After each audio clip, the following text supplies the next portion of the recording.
All right. Good morning, everyone, and thank you for joining another edition of our Untapped Talent Pool Series with the Economic Development Partnership in North Carolina. We've got a great presentation today on apprenticeship programs in North Carolina in partnership with North Carolina Community Colleges and Apprenticeship NC. We'll also have a panel with multiple employers discussing their experience with apprenticeship programs in North Carolina. Before I introduce our moderator for today, Sarah Bernard, I'd like to thank a few of our sponsors who help make these webinars happen. Our platinum sponsors are East Carolina University, Integrated Financial Holdings, Kilpatrick Townsend, and ECU Health. Gold sponsors are Bull & Company MediaWorks and Dominion Energy. Our silver sponsors are Eatonson Chowan Partnership, Evolve, Martin County Economic Development, Martin Marietta, Nutrien, PNC, and the Port of Virginia. And now I'd like to introduce our moderator for today, Sarah Bernard, Existing Industry Expansions Manager with the Economic Development Partnership of North Carolina. And she will introduce our first speaker for today. Sarah? Thanks, Trey. For those of you just joining, hello and welcome. As Trey said, I'm an Existing Industry Expansions Manager for the EDPNC. I work mainly with manufacturers and distributors in the 17 counties in the northeast corner of the state. Thank you for taking the time out to be here today. I'm really eager to learn more about apprenticeships and the new funding that's available from the community college system for them. And I'm really interested to hear the company testimonials. And I hope your company will take advantage of this great program. Our lead presenter this morning is Dr. Bruce Mack. He is the Vice President of Economic Development for the North Carolina Community College System. Prior to taking this position last year, Dr. Mack was the Vice President of Economic and Workforce Development for Cleveland Community College. He was at CCC for 25 years. Serving as a faculty member, director, dean, and vice president. Prior to working in higher education, Dr. Mack was an engineer at Curtiss-Wright Flight Systems and Wirtz Manufacturing. He has an associate's degree in industrial engineering technology from Gaston College, a bachelor's degree in manufacturing engineering technology from UNC Charlotte, a Master of Engineering from NC State, and his doctorate in education from Gardner-Webb University. Take it away, Dr. Mack. Okay, good morning. Thank you, Sarah, for having me this morning. And I do want to welcome everyone this morning to this session here, this webinar that's on Untapped Talent, the Untapped Talent Pool and Apprenticeships. We are excited to be part of this presentation, part of this webinar. We know that apprenticeships are a hidden secret in North Carolina, and we really don't want apprenticeships to be a hidden secret in North Carolina. We want to be exposed, and we want you as partnering companies, partnering colleges to really get involved, to really understand what apprenticeships are and how they can make your industry grow and understand how they can impact your community as well. Next slide, please. So I do want to recognize some staff that's part of the Apprenticeship NC team. We do have the Director of Apprenticeship NC, Catherine Costellos. Catherine has been with Apprenticeship NC, and she's worked so diligently, and she kind of runs the show. I just kind of sit back and a lot of times they just tell me what to do, and I do what they tell me to do. But Catherine makes it all happen on the day-to-day. And so again, I just want to show my appreciation to Catherine for what she does. Many of you have seen Catherine, you've invited her out to your ceremonies as well. And so she's a major part in Apprenticeship NC. Next slide. We do have a team that's out there as well. I know this is a busy slide, but we cover all 8 prosperity zones. We touch all 100 counties with Apprenticeship NC. We have consultants and coordinators that's in the area, and I do want to recognize them that if they're located in your area, you want to make sure you reach out to them. And the best way to reach out to them is to go to our website, Apprenticeship NC, and then you can put in your location and your county, and then it will bring in the representative from that county, send us an email, and we can respond in a timely manner. So I did want to recognize that we do have consultants and coordinators sprinkled throughout North Carolina. Next slide. Also, we actually partner with what we call the Great 58 community colleges. In 2017, Apprenticeship NC moved to the community college system, and we gained 58 partners. We have 58 community colleges that are partnering with us as well on growing apprenticeships and expanding apprenticeships. They're located within your neighboring counties as well, within your service area. We have 58 community colleges that serve all 100 counties. So another avenue is to reach out to our partnering colleges if you actually need assistance on establishing apprenticeships as well. Next slide. So why consider a registered apprenticeship program? When we talk about an apprenticeship program, we're talking about a program that builds a competitive workforce. We know in this particular day and time, we do have challenges finding talent. We have challenges developing talent, but what apprenticeship does for you as a company, really it develops that talent and it builds your own, allows you to build your own talent. We know that it's a model that's worked. Apprenticeships has been around for, I think we just celebrated 75 years for apprenticeships, I think somewhere around in there. But apprenticeships in the US have been around for a long time. And so we know that it's a tested model. Also, the adaptability and the flexibility that comes along with it as well. We've been able to do a lot of different things to take the load and the heavy lifting off of you as the employer sponsor, and our team does a lot of that work now as well. So we've become adaptable and we've become flexible in today's society. Next slide. So just some basic facts about Apprenticeship NC. Again, Apprenticeship NC is a state agency for apprenticeships in North Carolina. We are a member of the U.S. Department of Labor apprenticeship as well. And we're designed here to meet the employer's needs. Apprenticeship NC has over 1,200 apprenticeable occupations. We've also have over 1,100 registered programs in North Carolina. And the minimum age for an apprentice is 16. So keep that in mind. 16 is the minimum age for somebody to be able to participate in an apprenticeship program. Next slide. So we have different ways to become a sponsor. You can actually be what we call a single employer sponsor, where you can have your own apprenticeship program and you're the sponsor of the program. You hold all the keys to the program as well, and we provide assistance from Apprenticeship NC. You can also have a multi-employer sponsor program or consortia, where you have a list of employers that have come in and joined in. We have several that's across the state here. Apprenticeship Gap in Guilford County. We have Apprenticeship Randolph in Randolph County. We have Apprenticeship 2000 that's in Charlotte. We have NC TAP that's in the Wake County area.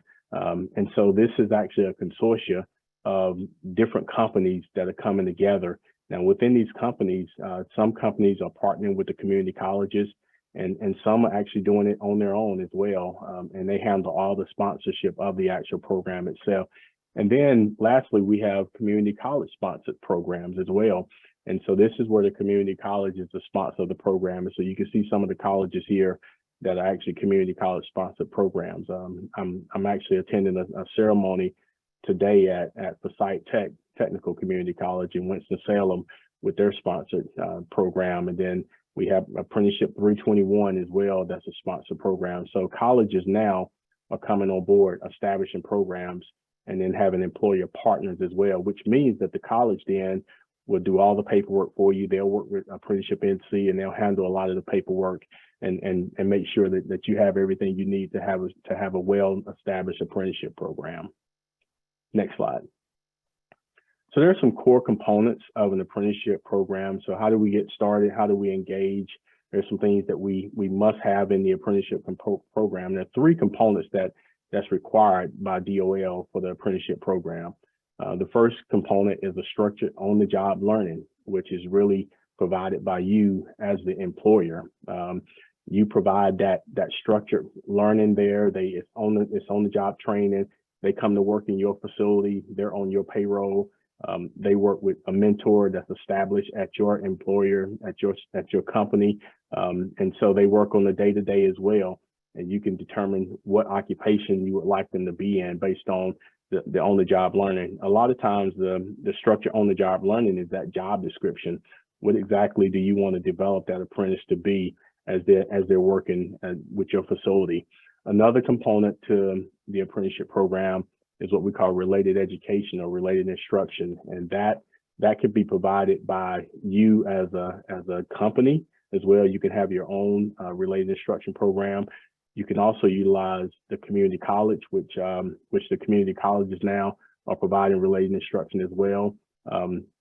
If the community college provide related instruction, there are some things that you may qualify for. If there's an apprentice that's in high school that's actually in your program and they register for your apprenticeship program while in high school, they qualify for what we call a tuition waiver, which means that as they enter the community college system and do their related instruction, their coursework, there's no cost for them on tuition. That tuition is waived. So that's the benefit of utilizing the community college to provide your related instruction. And then another related instruction option is third party. You can have third party software. Some companies may use Tooling U as an online platform for the related instruction piece to develop their employees as well. And then the last piece is what we call a wage scale. You have to have a progressive wage scale, which means that when that person, that employee or that apprentice is actually employed with your company, they're on your payroll and you pay them a wage there. And the wage must start out at 50% of the occupation wage. So if that occupation wage is $22 an hour, then you have to start them out at least 50% of that occupation wage going into the program. The next slide. So once they complete the program, and programs, they have different levels of programs. Once they complete the program, they will receive 2 certifications or 2 credentials, and these are industry recognized credentials. They'll receive 1 credential from North Carolina Community College System, our office, Apprenticeship NC, recognizing them as a journey worker. And then they'll also receive a credential from the U.S. Department of Labor as well, recognizing them as a journey worker, which is recognized throughout the United States. Next. So again, this will be our 3 components. So we engage you in the front of developing the program. We engage you in the front of developing the occupation. A lot of our programs are customizable, which means that you tell us exactly what you need, and we'll build the program to meet your needs as the employers, because we realize how important it is for you to develop a trained workforce. Next slide. So we also have what we call pre-apprenticeship programs, and these programs here prepares youth or adults to enter and succeed in a registered apprenticeship program. It also can help as a recruiting or screening tool for you to determine that if this person is going to be a really good fit for your company, or really going to make a really good fit as an apprentice. It's kind of that model, try it before you buy it model. And it's not a standalone program. It must be tied to a registered apprenticeship. And then the hours that's in the pre-apprenticeship actually can count towards the hours within the actual apprenticeship program. The minimum age for the pre-apprenticeship program is 16 as well. The pre-apprenticeship program does not require that you have all 3 components tied to it. It's not required that you have the related on-the-job training. It's not required that you pay them while they're in this pre-apprenticeship program. So there is no progressive wage scale. It does have a curriculum development piece. It has an instructional piece that's required as well. But the on-the-job training piece and the wage scale is not a requirement of the pre-apprenticeship program. Next slide. So what are the benefits for you as the employer? You know, it brings new talent into your workforce. You'll be surprised as to what happens when you bring in new talent, particularly new young talent, and you mesh that with old talent, and you're doing that transfer of knowledge, because that's what it's all about. How do I transfer the knowledge so that I'm dealing with the attrition within my employer and within my company? How do I transfer that knowledge from that employee to a new employee? So it brings new talent into the workforce. It also apprentices schooled in employers protocol. They understand your regulations, your practices. They understand your equipment, your environment. They understand your work ethic. You get an opportunity to see them, to make sure that they show up on time, to make sure that they're there, that they're doing exactly what they're supposed to do. They're involved in your day-to-day operation. It reduces the recruitment costs. When we talk about creating a pipeline, we know that when you do direct hire, you can bring somebody in your system right off the streets, but you still have to train them. You still have to get them acclimated to your environment. chances are you may have to pay them at that wage that you're paying that occupation wage there. So the apprentice it reduces that cost there. So you're paying the 50% of that occupation wage, and you're getting results. We've heard it said that these apprentices are doing well, and they're making parts, and they're operating equipment. They're doing what the mentor is actually showing them to do. And then you actually get hand-picked talent. You select them, you interview them, and then once you select them, you recruit them, you train them, and then you retain them as well. The retention rate is much higher. We did a study several years ago, and it was about a 92% retention rate on apprentices that were actually hired with the company itself. So there are a lot of benefits for the employer. Next slide, please. And then also, what about for the apprentice? Of course, one huge benefit for the apprentice is the ability to earn while they learn.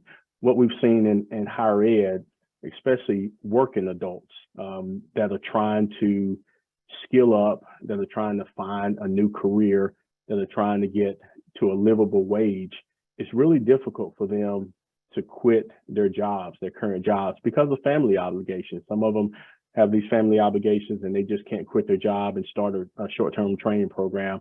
But apprenticeships is a way to go because it's an avenue to allow them to make money as well while they're building that skill set and moving into that career, changing that career as well. So it's a good opportunity for a working adult as well. Gain a valuable life or career skill, achieve, of course, industry recognized credentials.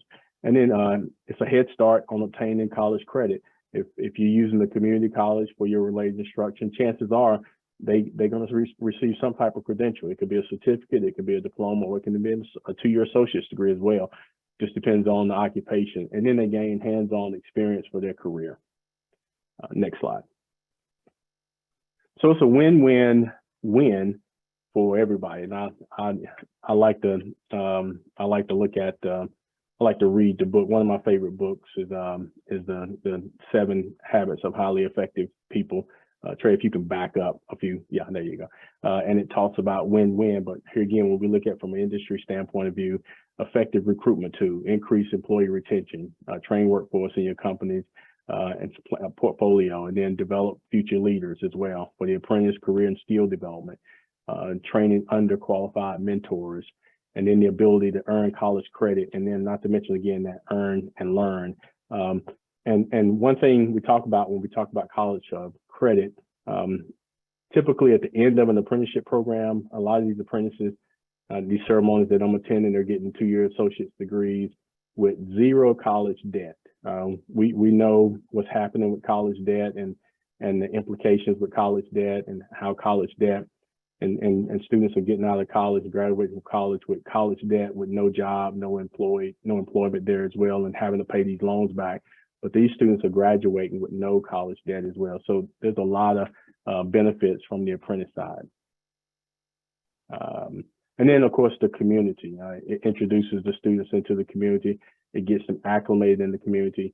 A lot of companies are involved in community activism. They're involved in whether it's a United Way or whether it's some type of fundraising or back to school that they're doing as well. So they're involved in this here. And these apprentices are actually getting involved in this as they work for your companies. Next slide. So I wanted to kind of share some data with you so you can kind of see what's happening across the state. This data is from last fiscal year. And if you look at the trends here in fiscal year 2018, we had just a little under 10,000 apprentices. I believe when Apprenticeship NC moved to the community college system, they had just a little under 7,000 or 8,000 apprentices during the year, fiscal year 17. Fiscal year 21, we hit a max and a peak at almost 17,000 active participants in apprenticeship programs. Last year, we hit just a little above 13,000. We're continuing to look at the growth. I mean, you can see what happened during the pandemic. Even during the pandemic, when some companies were closing their doors, companies were still bringing on apprentices. They weren't bringing on as many, and we saw some of the implications of that in 2022. But now we're starting to see companies now allowing apprentices to come back. And this particular heat map just kind of shows where a lot of activity is happening across the state. The yellow represents where there's at least 2,000 active participants in an apprenticeship program or more. which of course you're going to see that in some of the metropolitan areas, some of the urban areas, Mecklenburg County, Wake County as well. I like to look at this map because I like to see what's happening in some of the rural communities and how we can actually grow apprenticeships and grow expansions within the rural communities. What can we do to grow small businesses, small electrical companies, small plumbing companies, small surveying companies? How can we grow these companies in these rural areas? Even if they add just one apprentice as a plumbing company, you may have 3 or 4 plumbing companies in your area that can get together and create a consortia to be able to add 1 or 2 apprentices to their companies each year. And we can help you create that model as well. You can see that most of our apprentices participation is in construction and healthcare, followed by advanced manufacturing and energy as well. Next slide. So this kind of shows you what type of jobs and what type of occupations that are out there. Again, we have over 1,200 apprenticeable occupations. More occupations are added on a daily basis. We also have unique jobs such as teacher, engineering, financial consultants as well. And then we have the ability to add more. Next slide. This is active participants as of July 1st. This kind of gives us a benchmark as to what we're looking at. So you can see we did hit a high in 2020, probably pre-pandemic, somewhere around in there. And then now we're starting to climb again at fiscal year 2022, July 1. We were at 9,000, just a little above 9,000 active apprentices. And again, that number is growing every day. We're adding apprentices every day. Next slide. I also wanted to put a slide in there about the military, so you can see about the military participation. We are active with our armed services. We know that we have over 17,000 transitions that's happening throughout North Carolina each year. Where they're going, where they're located, how do we transition these military armed services people back into reality? How do we transition them back into our workforce as well? North Carolina has 106,000 plus veterans in 29 county areas, and these are pockets of where they're located and where they're housed as well. And you can see with our active apprentices, our armed forces, we have apprenticeship programs at Fort Bragg, Camp Lejeune, also within the National Guard as well. And you can kind of see our trend for our apprenticeship participation with the armed forces as well. Next slide. So the General Assembly has been really fond of us and really supportive of apprenticeships, from not only from the state level, but we've seen from the national level, we've seen a huge support for apprenticeships, and also at the local level. Some counties are actually invested in apprenticeships at the local level as well. But the General Assembly in this last budget cycle passed a bill to allow the community colleges to an opportunity to expand apprenticeship by giving the community colleges $14 million. $2 million of that was really for marketing and outreach to raise awareness to parents, students, and employers. We looked at the colleges that were located in Tier 1, Tier 2 counties based on the General Assembly defining that. We identified 50 colleges to help push this out. Each college received $40,000, and the funds must be spent now by June 30th. We did have some colleges to opt out, so we ended up sending some additional funds to other colleges as well. So colleges are using these funds for marketing and outreach, but for really just getting the word out within their community. I've seen advertisements, I've seen TV commercials, I've seen billboards as well, just other things that colleges are utilizing as a means to get the word out, to raise awareness for parents, students, and employers in apprenticeships. Next slide. The other portion of that is we're really excited about this here. So the $12 million that we received is to expand apprenticeships, and it's really for the employers and for the apprentices as well. The General Assembly came to us and talked to us about ways that we can actually be involved. What can they do to increase the activity of apprenticeships? And we talked about maybe looking at providing some employer incentives as they actually bring on apprentices as well. So when the bill came out, the bill was to look at small businesses within Tier 1 and Tier 2 counties, and they're looking at the 2020 calendar map for designated tiers. And a small business is defined as a business that has 500 or less employees at that time, defined by the Small Business Administration. So within that $12 million, for each apprentice that you bring on, the employer can receive up to $2,000 for what we call onboarding expenses. These are reimbursements to the employer for program expenses. It can be for insurance if you choose to provide insurance. You can use some of that cost to pay for the insurance. You can also get mentor stipends. There's a list of things that you can actually utilize the $2,000 for. Another $2,500 for tuition, books, and fees if you use the community college with a $5,000 max on that there for like 2 years of apprenticeship services. And then here's the exciting part here. It's going to be a dollar for dollar match up to $15 an hour match for non-high school and up to $14 an hour for high school. Not sure why they came up with that number, but that's what the General Assembly did. So if you're paying the apprentice $15 an hour, then we can match it at $750, and then you pay $750 on the match. So we're paying a 50%, and it's a reimbursement on that piece there, and you'll work with the local community college to get that reimbursement for that apprentice, and that's up to 2,000 hours a match there as well. So it's almost the equivalence of a 1-year occupation or 1-year job also. But that's exciting news there. For information on that, you can contact one of our consultants, or you can actually speak to a representative at one of the local community colleges as well.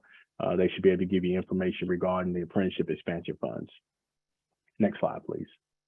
And so I want to end as we transition into our panel discussion. We have 3 companies that are with us today, or 3 company representatives that are with us today. 2 from actually Nutrient.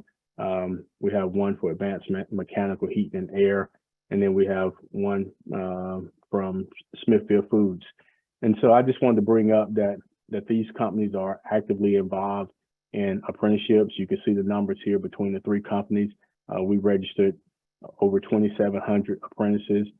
We currently now have about 297 active apprentices between these companies.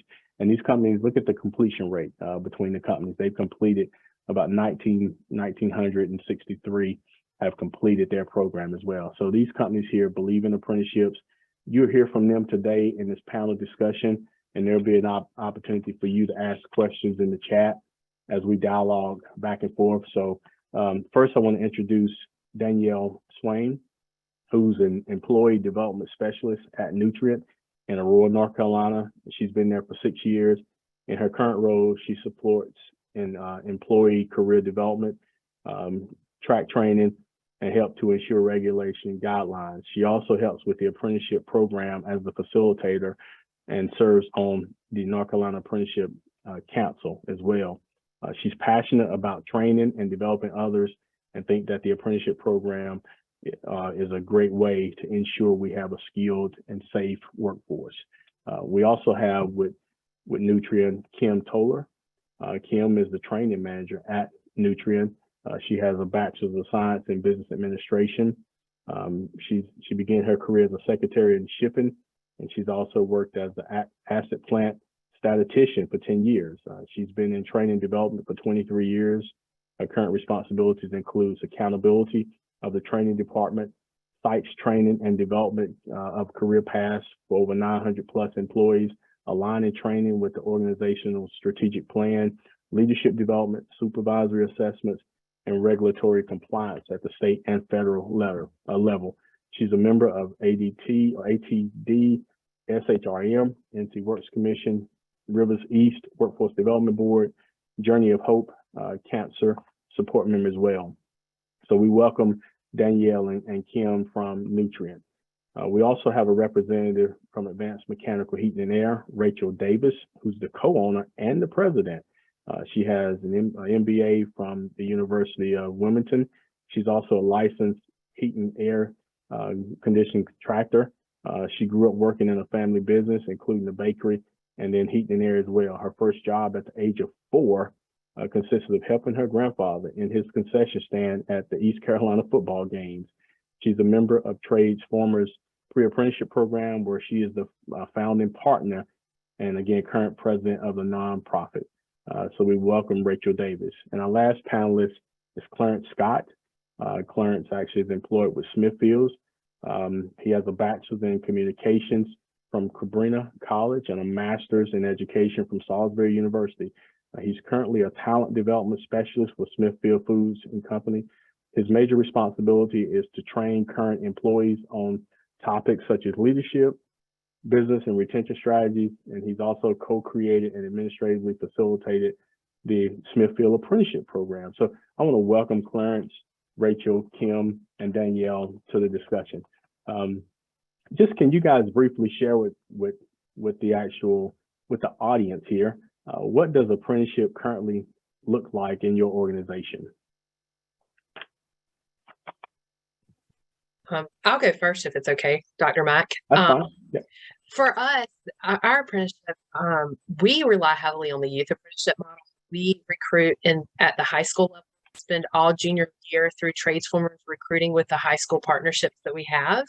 And then they come on board and they work with us summer after junior year and then part-time senior year. And if we like them, we bring them into our full-fledged apprenticeship model once they graduate. And that has tended to work very well for us so far. We've had a total of 9 apprentices with 7 still employed with us, which was a great number for the heating and air industry because turnover is pretty high in our industry. That's great. Thank you. Thank you, Rachel. Let me get someone from Nutrient to respond. So currently we have a little bit different from Rachel, but we, just because of our guidelines, we can't employ youth apprentices, but we do have 3 different programs. So we have a pre-apprenticeship, apprenticeship, and then we also have a master craftsman program, which we cover about 43 or so different trades or occupations. And we probably have about 260 apprentices right now between the 3 programs. And our partnership is more with the community college systems and different external trainers to provide our related instruction. So our programs can range from a 1-year program at the pre-apprenticeship level to a 3-year program at the master craftsman level. Okay, that's awesome. I do want to remind the audience that if you have a question, just please type your question in the Q&A, and we'll try to get to it as we see fit and the time as well. Clarence, let's hear from you in Smithfield. What's your apprenticeship program look like? Okay, good morning, everybody. So our apprenticeship program, it looks like what we have is we've partnered with community colleges in several states because we're actually a pretty big company, as most people know. So what we do is we bring in people with little or no skills and we put them through an associate's degree program at the community college, while at the same time they're earning their associate's degree, they're earning their OJT hours towards their journeyman certificates. We started off with 11 in North Carolina in 2019. And today, actually, I just went over 100 this month. So across the entire company, we are over 100 apprentices company-wide. Realistically, again, the way it works is we have a model set up at the community college where they go to school 1 day a week. And then the rest of the week, they're kind of opened up to come to work and get that OJT to continue working towards their journeyman certificate. Our program runs for about 4 years. Let's say if you're coming in clean, you got no if you got no experience, you've got no community college work behind you, you're coming in clean, it's going to take you about 4 years to complete. The majority of that is because of, excuse me, because of the 8,000 hours that's required, OJT that's required to get your journeyman certificate. So, that's why that is a 4-year program essentially for us. But at the end, the students walk away with a journeyman certificate, they walk away with their full associate's degree, and for Smithfield, we want to make sure that that associate's degree is transferable to a 4-year school so that if they decided they wanted to go and get the bachelor degree, they could do that without what I like to call wasting calories, taking classes that aren't going to count towards a bachelor's degree. So we got a pretty good program set up across the country with our apprenticeships. Wow, I like it. Sounds exciting between the 3 companies here. So Clarence, I'm gonna come back to you. So how do you recruit your apprentices for your program? And then do you partner with any other organizations to help with this? And if so, who do you partner with? The recruiting for our program is basically it's more or less grassroots through Smithfield's recruiting through our recruiting tools. So what we've done is we've put ads in newspapers. We've put we of course post the jobs because they are full-time jobs. When apprentices come on board with us, they come on as full-time employees. So that means that they get any kind of benefit that any other full-time employee would get. The other thing we do, we've got some word of mouth. We've got some internal, so we do some internal work. We partner with the colleges. The thing that kind of is the challenge for us is because we're so big, we create our own classes. So our classes actually fill up at the community college. And when we do that, that means that we have to pull multiple plants together. So for example, I'll use North Carolina. We pull our Tar Heel, Clinton, Wilson, and Kinston plants together. And in doing that, that creates an entire class of apprentices for us that we bring in each year. So we partner with a community college that might not be local to Tar Heel, for example. So that means that if we can get some people in the area where the travel back and forth to school makes sense, and where if they live between where the plant is, we actually ask the school to give us some names as well, which the school is very open to doing. So we've gotten a lot of help from the colleges in the past on that. That's awesome, man. Sounds exciting. You got a lot of great things happening there. Rachel, let's talk about recruitment on your end. I do know that even within the HVAC, we know that there's a demand there when it comes to HVAC techs, but sometimes the interest is not there. So talk to us a little bit about your recruitment strategies that you utilize and who you partner with as well to help you out. Yes, sir. So we partner with on the high school level. So we rely on the workforce development coordinator for Pitt County Schools to help us get into the schools, get in front of the teachers. I just had a meeting where we presented Tradesformers to the entire staff of career technical educators for Pitt County Schools, talk about the program, because usually the students we want, most of the time they've taken a shop class, they've taken an automotive class, they have some kind of interest with things like that. And then we're going to, throughout the year, we present to math teachers, science teachers, and English teachers, because in the trades you need to have good math, science, and English. So we're going to present to those teachers throughout the year. The other place that we get a lot of referrals is also on the community college level, because depending on what companies in the group, our particular company, because Pitt Community College has an associate's in heating and air, we registered our apprenticeship program that they take classes at the community college level to get their associates. So sometimes the head of that HVAC department will reach out to me and say, I have a student that is looking for a job. Would you be able to take him on? And then we would put him on the apprenticeship track, not pre-apprenticeship youth model. And then the other thing is our people apparently really like working for us, which I think is awesome. So I get a lot of referrals that way. So right now, I have a gentleman who has joined us. He'll eventually go the apprenticeship route, but he was in class with another one of my current apprentices who just graduated, and they were one semester behind each other. So he recruited on that level. I have another one that he loves it so much. His brother is now an apprentice with us. I have another one that he liked it. So then he went and found a buddy, but the buddy didn't want to do plumbing. This particular one worked for the plumbing company. The buddy wanted to do heating and air. So the plumbing owner said, look, I got this kid here who's friends with my son. Can you take him? So we're getting a lot of ours is from word of mouth and referral. And we're a small community, and we get a lot of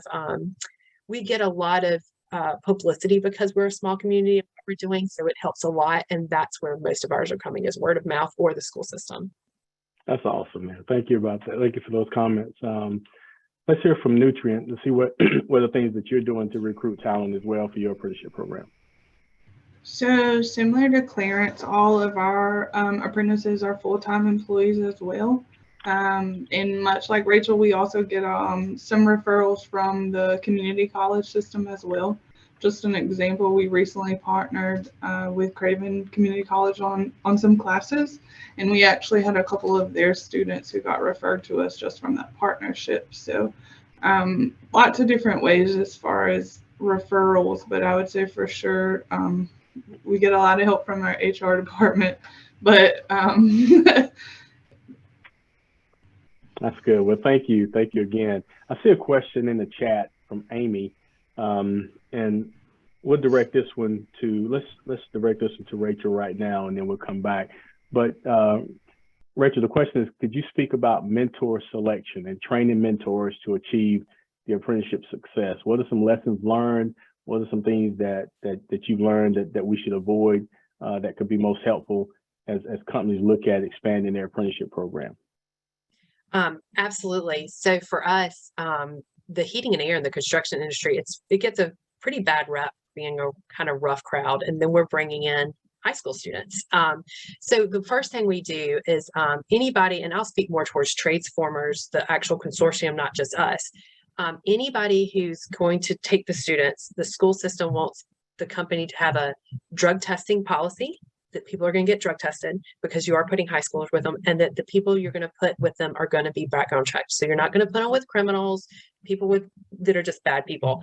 Then internally, we kind of joke, but we want good fathers, good men, and good mothers to be mentors. So most of the businesses that are part of trades formers are actually family-run businesses. We're on the smaller side because they're construction. So a lot of times the mentors by default are just other parents. We have now, because we have a younger crowd, because we've been doing this about 4 years, a lot of my apprentices who have now completed the program are stepping up and going, I want to be a mentor. I know this is valuable. Please give me someone.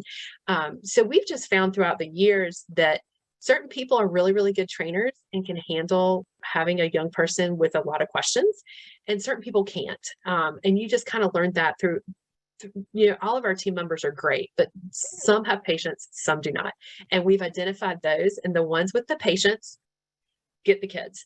The other thing we implemented is our guys, particularly to us, are on what's called performance pay. So they get paid for doing things efficiently. So when they are paired with an apprentice or a pre-apprentice, we actually give them a bump in their hourly rate and switch them to hourly pay. So that encourages them to slow down, explain things to the apprentice, and we're not hitting their bottom line in their wallet. So that also encourages them to take on the students as well. Wow, that's awesome there.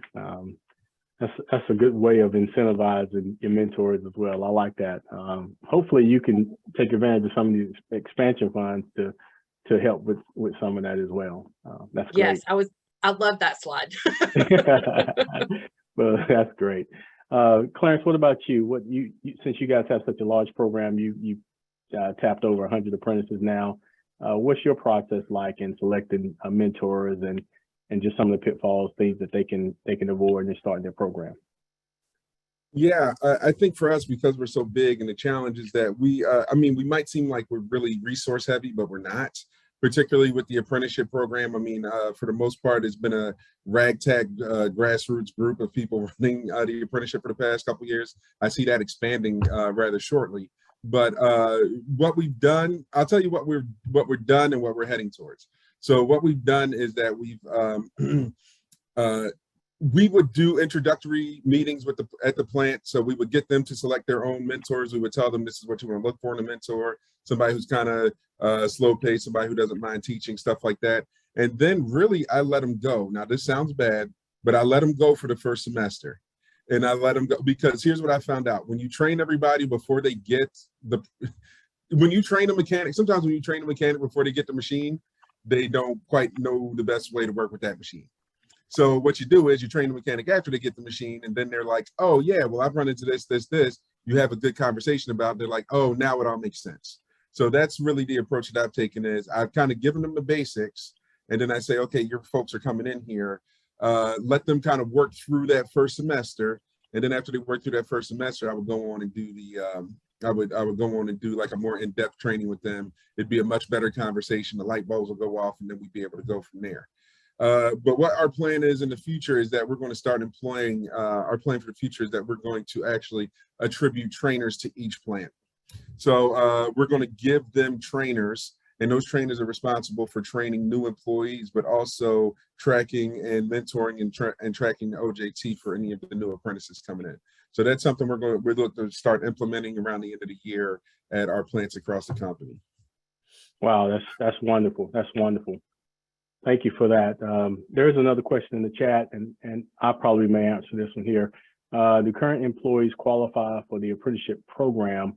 We have one employee who has already taken a maintenance course at the local community college. He's 24 years old. Any thoughts on that? I would say yes, they do qualify for the program, but what do you guys, anything you want to add? This is from Jared. I would say internals, from what I've seen over the past couple of years, really, I really appreciate hiring internal people when we have that opportunity, because we're all dumping a bunch of resources into each other. The apprentices is dumping a lot of resource and time into us. We're also dumping a lot of resources and time into each other. So when we have an internal candidate, that's actually a little better, because we know who we're getting. We know the work ethic that we're getting, especially if they've been there for 6 months to a year. We know that the problem's not going to be them falling off in the program. So that's a good thing. And then also, if they're coming in with classes already that might work towards that associate's degree, that's a better way to sell it to the potential apprentices, by telling them, like, look, you've got X amount of classes. There's a high potential that these are going to filter in and shorten your time in this program. That's awesome. Thank you for that, Clarence. Appreciate that. This question is another question in the chat. I'm going to go to Danielle or Kim to respond to this one here.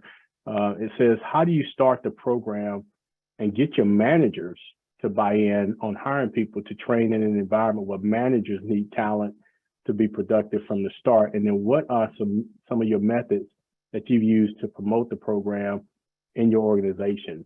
Good question from Mark in the chat. So Danielle or Rachel, Danielle or Kim, you have a response on that? I'll answer that one. We couldn't be successful without management support, and we have career paths. When our maintenance people come in, our operations people come in, we've been in the apprenticeship program since 1984, and we recognize the value of having the apprenticeship program. So in 2000, we actually started for our operations, so that everybody has a career path. And everybody, we want to have skilled employees, we want to have knowledgeable employees, and we know the importance of that. And with the apprenticeship program, there's no extra cost, and it actually validates your training programs, and it's recognized nationwide. So it's a win-win for everybody. And our management team is behind it 100%, because we couldn't do it without that. Wonderful, wonderful. Can I add to that? I like to add to that, actually. Go ahead. One of the things for us, when we started this off in 2019, and as you guys know, with working with any business, getting companies and getting management on board is sometimes kind of challenging when they don't see the long-term fruit of it. But I will tell you that during the pandemic, having those apprentices really saved our bacon. I hope y'all kind of saw what I did there with the saving our bacon thing. I've been sitting on that for about a half hour. Anyway, what happens with apprentices is, surprisingly, they start to really benefit back to the company as far as the workload and taking some of the basic things off of the mechanics in our situation within like 3 or 4 months, which typically also, if you're hiring somebody new off the street to be a maintenance technician, you're going to have to train them for probably about 2 months before you let them loose anyway. So really, they're paying back dividends from the work aspect relatively quickly. I mean, like, really during the pandemic, and like I said, those apprentices saved us. We were giving them responsibility for lines at that time. I mean, they were making sure the entire lines were running, and I'm talking within like 5 or 6 months after being hired. So the people start to catch on really quick. The education that they're getting in school starts to really work for them quickly, and then it also starts to pay dividends at the plant a lot quicker than people think. Wow, that's awesome.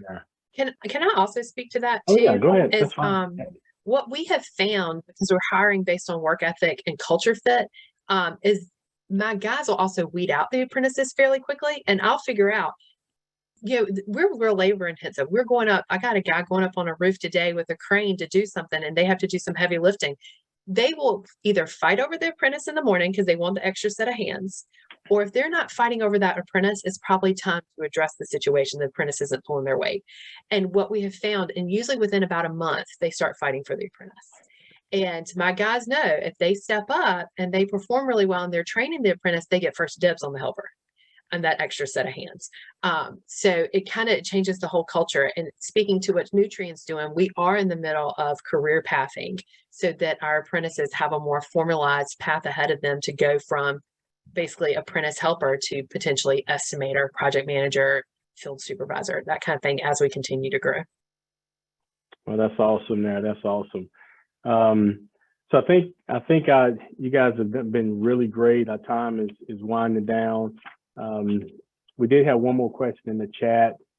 And so I'm gonna turn it over to Sarah at this point, and then we'll go from there. But thank you guys again. We want to, if we can, let's give these panelists a hand clap. I don't know if you can do a hand clap emoji down there, but if not, just give them a hand clap. We thank you for your time. So now, Sarah, I'm turning it over to you.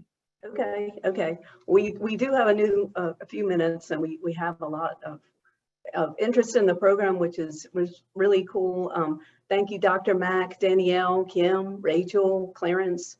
Y'all are doing some really cool and innovative things. And, I wish this program was around when I was coming along, because it sounds like, it's so valuable to both the students, the young people, and the companies. If anybody has any last minute questions, please enter them in the Q&A box and we will get to them. Dr. Mack, I think we've got one more that's there. It says, when starting a program, do you have to commit to a certain number of students per year? And the answer to that would be no. You can have one apprentice to start your program. I will say a lot of companies, and it will be good to hear from the companies that are on the line, but a lot of companies are looking at the attrition. They may look at 3 years, who's eligible to leave my company in 3 years, 5 years, 7 years, 10 years.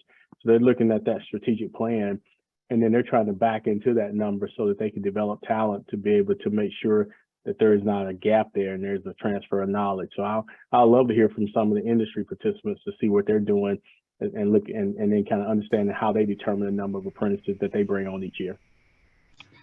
I'll kind of start that if you guys don't mind, and then I'll let Ms. Kim kind of follow up. But just to speak to what Dr. Mack said, attrition has been a really big issue here at Nutrien, and that's the original reason why we started the pre-apprenticeship part of our apprenticeship program, was looking at all the talent that's getting ready to retire in the next 5 to 10 years and trying to bring some of those folks who might not have any of the skill set that we use, because we're a chemical plant and a mine, so that our skills are very technical. So utilizing some of those folks who don't necessarily have the skill set that we were looking for, but have those great attitudes and that awesome work ethic, to try to get them in the door to fill some of those positions that we have folks leaving here in the next few years. And I also would like to add to that, as Clarence was talking about earlier, we've actually started a work study program, because we're looking at talent going to through the community colleges, working so many days a week and going to school for a couple of days. So we're really excited about that program. I loved hearing you talk about it, Clarence. Yeah, I know that. Thanks, Kim. For us to jump in real fast. Yeah, there is no limit. I mean, there is no number, as Dr. Mack was saying, but the way that we do it at Smithfield is that we like to fill the entire class, because when we fill the entire class, then we know that that's our people. They're all getting the same knowledge at the same time. And then we also like the fact that because we can do that, we also now have the option to go back to the school partner and say, hey, school, we only want our people in class 1 day a week. So figure out a curriculum that works. And the schools always have done it. So if you're coming to them with the number that they feel represents enough for them to put those resources into that 1 day of schooling, you could do that. But I know that some schools have actually gotten slick where they're pulling a bunch of companies together and saying, okay, well, if you want to do 1 day a week, we've got 3 or 4 companies now that are willing to fill a class for that 1 day a week kind of thing too. So the schools are getting hip to that as well. Yeah, I would say I'm very, very jealous on the school side, because we're small. So we don't really have, our guys are in the classes, but we're not big enough to dictate the schedule yet. I'm looking forward to that day. For us, because we're on the smaller side, ours isn't necessarily who's retiring as much as it's who can supervise, going back to who's capable of managing the apprentices and training them and making sure they're getting the training in the timeline they need it. And that we have found has limited us to in our company between 2 and 4 youth apprentices who would roll into regular apprentices. So we take on between 2 and 4 youth apprentices every year. And then they roll in. I need like 12 apprentices, but for the growth of the company, but we can't manage that. That sounds good. And And Sarah, if I may, this is probably time for one last question. I think we've answered everything in the chat, but just for the three companies, and Rachel, since you're on, you can actually go ahead and respond. But what would you tell employers that are still hesitant about trying apprenticeships? Well, I would say first, you need to understand your culture that's going to fit.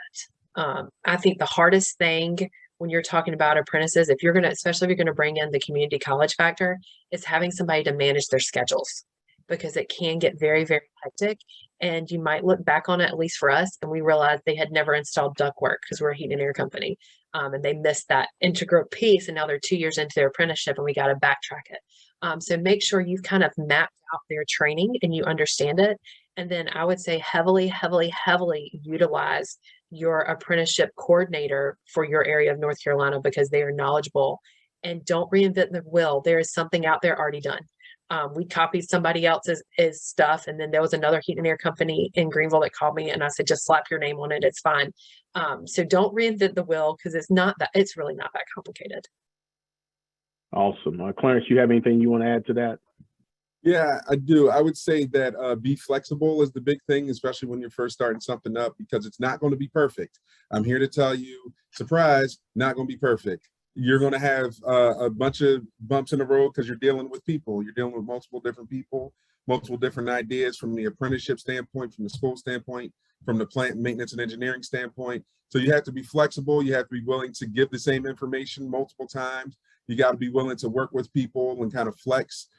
Because I'm going to tell you, but I will tell you this, and I'll promise you this, after a short amount of time, when you have these apprentices working there, people are going to be like, I want more. Everything that I'm hearing now, I'm telling you, over the past 2 years or so, I mean, our plant, Tar Heel, said, I'll fill an entire class. I can't have them do it, but they're like, we'll give you the 12 to 15 people that you need right now. Everybody will start to see the value of this within like the first year, and they'll start to grow very rapidly from there if you have those resources. That's a good success there. What about Nutri? Anybody want to respond from you guys? I would just say, just do it. What do you have to lose? And I would actually say, it benefits your company.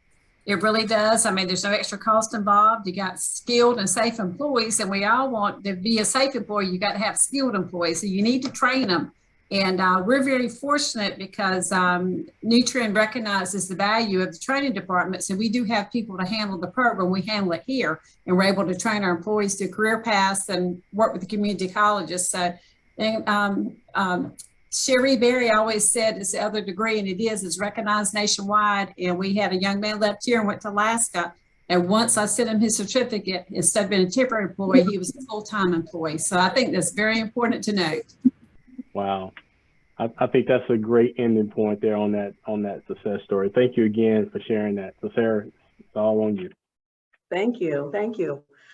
Bruce, Clarence, Rachel, Danielle, and Kim, I really appreciate the conversation today. It's been really good. And I can't tell you how much, I think your testimonials and your experience will really motivate some other companies to offer apprenticeships in the future. So I will let Trey close us out for the day.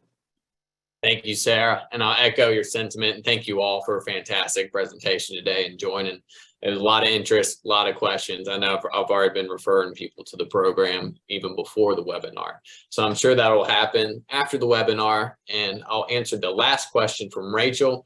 This was a recorded session, so we will send out the recording along with the speaker's contact information if they're all okay with that. To all registrants of this webinar. So please keep a lookout for that sometime tomorrow. But thank you all for joining today, and thank you again to all the speakers, and I hope you have a great day.